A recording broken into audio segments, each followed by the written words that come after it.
it's a real pleasure to be here, and like Lucas mentioned, it's such a unique opportunity to be able to talk to people who are actually doing this stuff on a daily basis. And so hopefully, some of the things I'll talk about today may spark some interest, and I'm really curious to hear your feedback. So I'm interested in the role of incentives on charitable giving, and what I wanted to do is actually kind of give you a bit of history of how I came to this topic. As we're building, I think, a larger framework to try to incorporate a lot of diverse set of findings, and really what got me interested in this was a piece that appeared in the New York Times in 2008. It was a profile of Dan Pelota. I'm sure many of you are familiar with.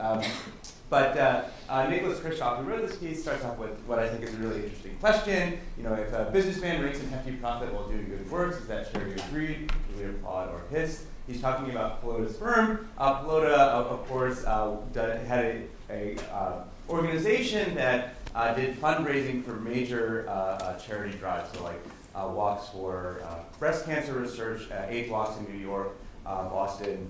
He was widely regarded as, my understanding is, one of the best at his job. But Pelota's organization wasn't a nonprofit. It was actually a for-profit entity. And Pelota himself earned, by many people's standards, at least my own, has a large salary of roughly $400,000 a year. So when this information became public, Pelota was essentially blacklisted from the charitable world. And what I think is really interesting about this particular case is this seems to have resulted in a net loss to a lot of the charities that employed it. So, for example, it talks about one breast cancer charity that went from raising $70 million with Pelota to only $11 million after he left.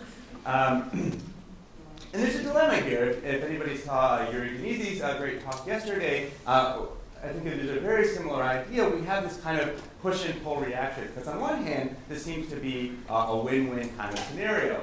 The charity is benefiting, the individual is benefiting, and importantly, the incentives are aligned. So, the harder that Pelota works, the more money that's raised for the charity. And yet, we kind of have this knee-jerk reaction, maybe that there's something amiss here. That in some way, the altruistic effort has been tainted in some way.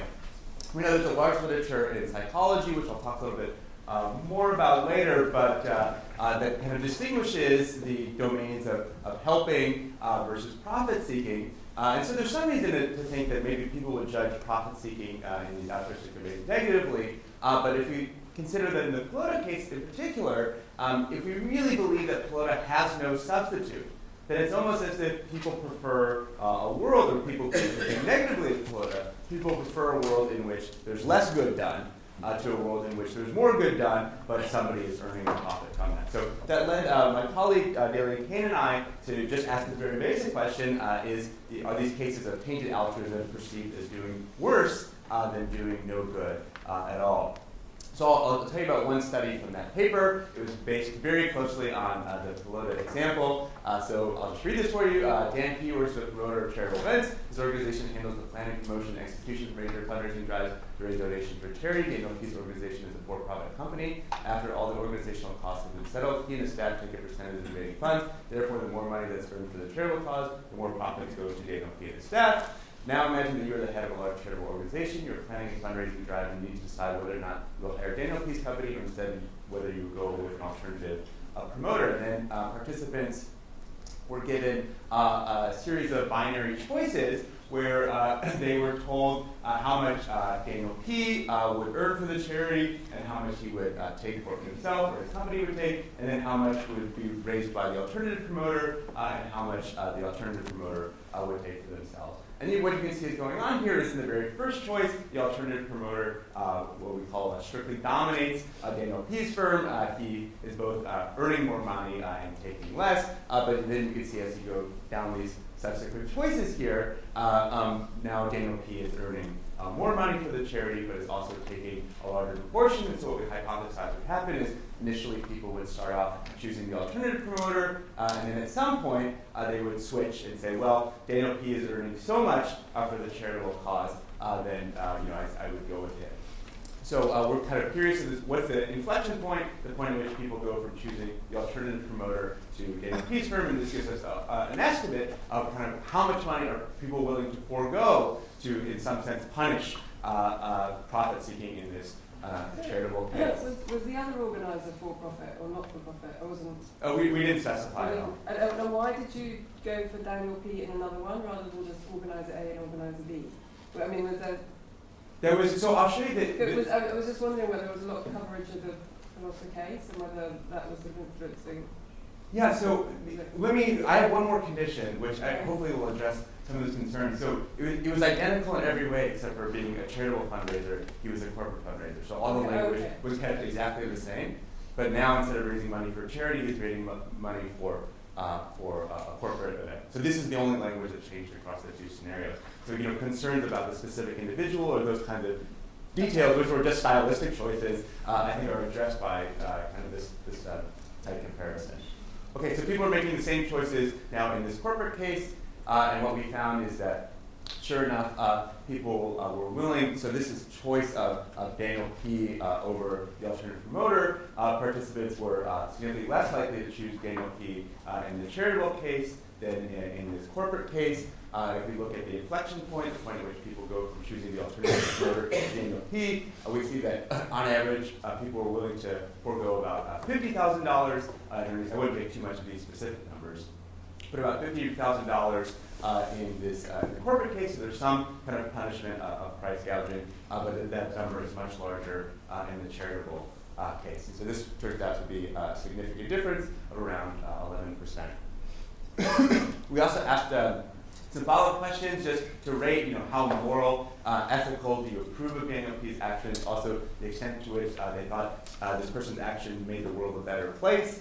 And what we find is that looking across the charity versus the corporate fundraising conditions, participants rated Daniel P. As significantly less moral, significantly less ethical when he was raising money for charity than when he was raising money in the corporate domain, and they rated the actions as equally beneficial. So I think this is a really fascinating result because here you have this case where somebody is doing a lot of good in the world, in some cases twice as much good, raising $2 million for the charity, and people are judging them very harshly worse than if the person never tried to do anything good at all. Okay. I was curious then about the extent to which this might extend to people's own behavior, and one domain to look at that is the domain of thank you gifts. So I'm sure familiar to everybody here, but NPR drives, so this is a very common technique in a lot of different places to offer some sort of incentive, some sort of thank you gift in exchange for donating. So donate $75 and you get an NPR mug. And so one prediction here coming off the research I just talked about was that perhaps these gifts may actually reduce donations because they're creating some ambiguity about people's reasons for giving. And this is actually consistent with, I'm missing a slide, but no problem. It's actually consistent with a large literature on what are known as crowding out effects, but the way in which these kind of extrinsic incentives might push out people's intrinsic motivations for doing good in the world. So in the first study, we just asked about predictions. What do you think will happen? We described two different groups of people. One group of people were asked to donate to PBS, and they were offered this pen as a thank you gift. The other group were just asked to donate, and we just asked participants, who do you think donated more, the people who were offered the pen or the people who were offered nothing at all? Overwhelmingly, people say predict that others are going to give more when they are offered something in return versus when they are not offered something. We asked them also to predict the magnitude of the difference, so it comes across in these expected donations. And then we just now tried to ask, well, what do people actually do? And so now we present, this is, again, a hypothetical study, but we now said, imagine that you were solicited by PBS. You asked to make a donation. In one condition, we said you were asked to make a donation, you were offered this PBS pen. In another condition, to a different group of participants, they were just asked how much they'd be willing to donate to public broadcasting. And in fact, we see the exact opposite pattern. So opposite from the predictions, people actually say that they would donate less in the condition where they're offered a thank you gift versus the one in which they're offered nothing at all. And this is a finding that we've gotten again and again. This is a study with real donations, so we conducted this similar to the kind of lottery paradigm that Lucas was talking about. So we said you're entered into a lottery.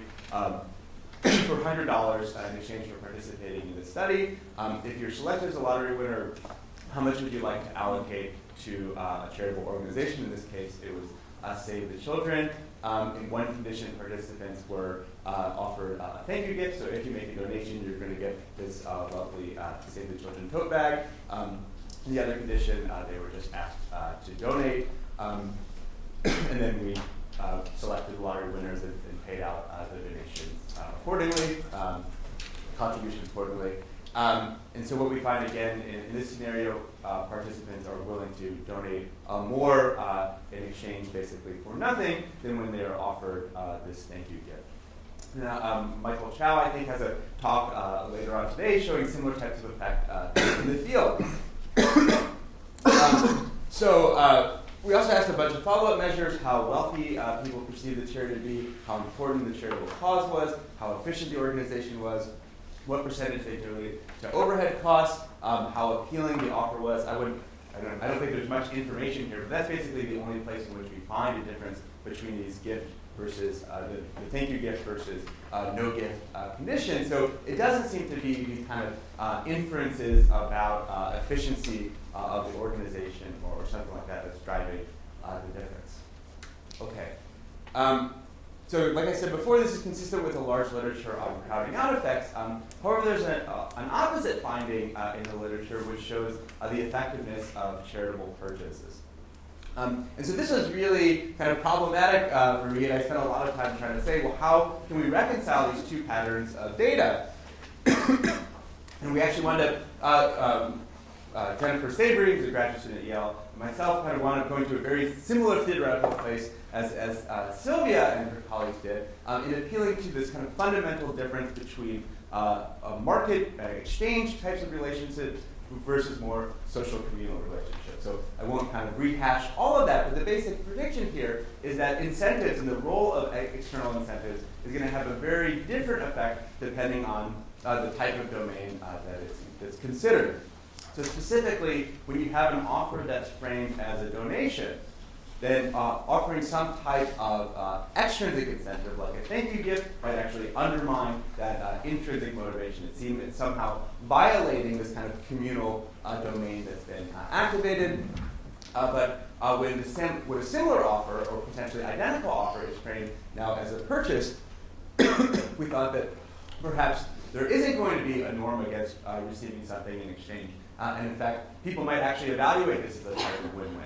So, I'm getting to buy something, and I also get to help out a charitable organization. So, we actually we ran a couple of studies. So this is kind of the culmination of a lot of this different work and trying to fit this together. But how do we now understand when incentives are maybe going to be more versus less effective? So, in this study, sorry, I'm kind of losing my voice a little bit here.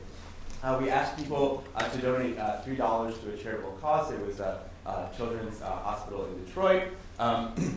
In one condition, we said if you donate, or the second condition, I'm sorry, we asked people to donate, and then we said if you donate today, you're going to get this scented candle. And in the third condition, we asked people to make a charitable purchase. So when you purchase this candle for $3, and the proceeds will go to the charity. And the reason why we did all this candle stuff is actually this is a direct. We're trying to directly replicate this Holmes, Miller, and Ratner paper where they found the boost of charitable purchases. So just to kind of run through the predictions for a second, we're expecting that consistent with the effects that I showed you before, offering a thank you gift might lead to fewer donations than just asking for a pure donation, but that we might find the opposite effect when we reframe the identical offer as a charitable purchase. Okay. So I'm showing you choice share, so just the number of participants who said that they would be willing to take this offer, and indeed that's what we find. So participants, in a sense, are contributing less when they're offered this thank you gift, but when the same offer is reframed as a charitable purchase, they wind up contributing more. We also asked about kind of the perceived altruism of the offer. Again, I'm not sure this is giving us a lot of detail on the underlying mechanism here, but it is showing us that people are interpreting this kind of offer as a thank you gift as somehow undermining the altruistic response to give, and they don't see that same effect when it's reframed as a charitable purpose. Okay. this next study is a little bit complicated, but what we wanted to do here is pull apart now these different types of incentives. And what I mean by that is if you think about these two different types of framing, so contribute to a charity and you're getting this thank you gift in return, so there's a charitable offer, but I'm getting some sort of material incentive. And then I'm saying that that's analogous to this case where you're making a charitable purchase. I'm going to purchase an object, and then there's some amount of money to go to charity. But if we really decouple these things, in one case I have this extra incentive that's material in nature, but in the charitable purchase case I have this extra incentive that's actually charitable in nature. So we wanted to pull those things apart and say, how do these different incentives, these different types of incentives operate in different domains? So how do they change based on the context in which they're encountered? So we had 6 different conditions in the study. One condition, participants took a survey, and then in exchange for completing the survey, the kind of default was to get a $20 Amazon gift card, but we gave them the choice between this $20 Amazon gift card and something else. And so what I'll show you in these 6 conditions is the something else that they're choosing between, but the Amazon gift card was always the alternative. So in one case, they were given the option to donate $20 to the Red Cross, and this is right after Hurricane Sandy. In the second condition, they were given the opportunity to donate $20 to the Red Cross. That if you make this donation, we're going to give you a $10 iTunes gift card for you. A third condition, donate $20 to the Red Cross, and it was said we'll donate an additional $10 to the Red Cross on your behalf. So you can think about this as kind of a charitable match. 3 more conditions. Now, purchasing a $20 iTunes gift card, purchasing a $20 iTunes gift card, and we said we'll give you another $10 iTunes gift card, or purchasing a $20 iTunes gift card, and we'll donate $10 to the Red Cross on your behalf. So you can see what's going on here. You have the exact same incentive that's either applied in the donation case or the purchase case, and either it's going to be this kind of material incentive or this more charitable incentive. Is that clear? Okay. Yeah. Are the bottom treatments just a private good, or are they saying the proceeds go to charity? Well, in this case, we're specifying that the proceeds go to charity, but the gift card is always just for you, and then we just mail them an electronic gift card back. So those virtue treatments are just private good. Yeah, I mean, this is like just getting a discounted iTunes gift card, a boost purchases. So we would hope something to happen in that condition. Okay. This is just what the materials look like in one of the donation conditions. So you can see they're making this choice between the Amazon gift card versus these different types of bundles. Okay. What I'm going to show you is the comparison to the baseline donate-only condition or the purchase-only condition. So we're looking at the relative change as a function of offering these different types of incentives. The other thing I'm going to do to make things extra hard on me, and hopefully not too hard on you, is to break these out by different types of interest. And what I mean by interest is how interested people are in iTunes gift cards. So when we started doing these studies, we realized, well, one thing that seems to matter is basically how attractive people find the gift that you're offering. And that can really shift the kind of absolute level of donation in response to these gift cards. So we started taking measures of just how often do you use iTunes gift cards. We actually wound up finding slightly different patterns of results across people who are less interested in iTunes gift cards versus people who are more interested in iTunes gift cards. Okay, so in the donation case, we find this is, again, relative to the donation-only case, that offering this material incentive reduces donation, especially for people who are not interested or less interested in the iTunes gift card. So you might think to yourself, well, wait, maybe people are less interested in this case because they just don't like iTunes gift cards. But if we compare that to now the purchase condition, so this is now in the context of buying a $20 iTunes gift card, well, both groups respond to the additional material incentive, right? So it's specifically encountering the material incentive in the context of a donation that seems to reduce overall contributions. In the kind of charitable incentive cases, so now this is adding $10 additional to the Red Cross, we actually don't find any effect of this additional $10 to the Red Cross, which I think is consistent with at least some of the literature that's finding matching programs can be ineffective. So here we don't find an effect, but adding this charitable incentive to the purchase is highly effective. So I'm seeing that I'm out of time, but it's my last slide anyway. I think together this suggests that from a cognitive perspective, charity is really a privileged domain. And in particular, the way in which it's privileged is that people have an intuitive notion that charity or altruism has to be genuinely motivated. We saw that tainted altruism can be perceived as worse than doing no good at all, or that offering these thank you gifts can lead individuals to contribute less. But importantly, this seems to be a really fragile effect that's highly dependent on framing. So merely shifting kind of the context from a donation to a purchase can change both the magnitude and the sign of contribution. So I'm going to stop there. Thanks very much.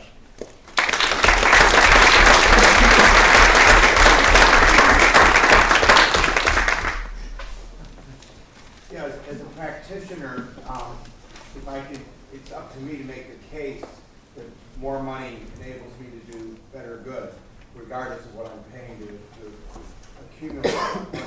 I have bottom lines to meet, and I have a job to do. So, regardless of what the public thinks, if we're able to do a better good, we have to define that case in a better way. The other thing, in terms of getting a gift, if that gift is not just a gift, but a means to help promote the charity, get more people to give, is there a case where people are more likely to want the gift with the donation? So, for instance, a hat that says, give to the Red Cross or whatever, gives you So we have one.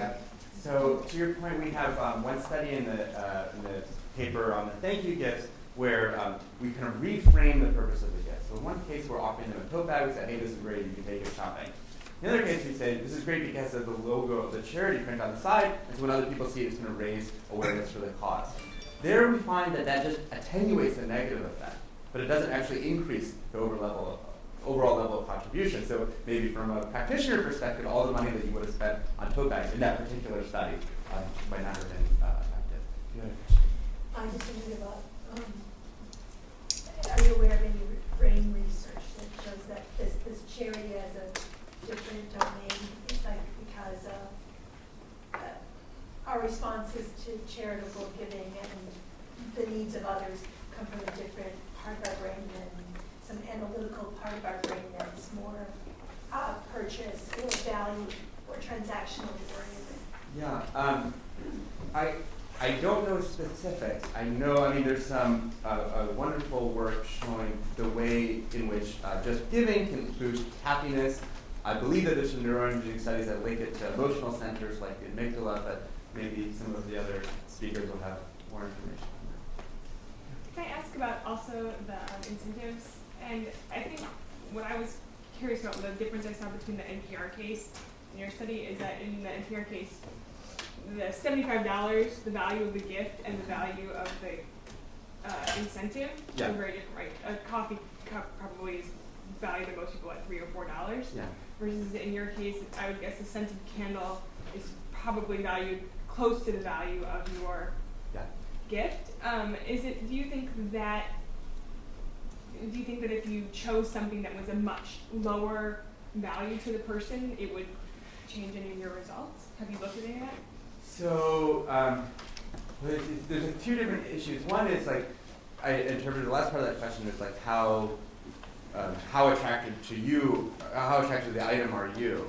What I meant is kind of compared to the price. Compared to the price. The value versus the size of the gift, right? So So we you see it as actually being a thank you gift or closer to a. It'd be like you could purchase this scented candle for $75.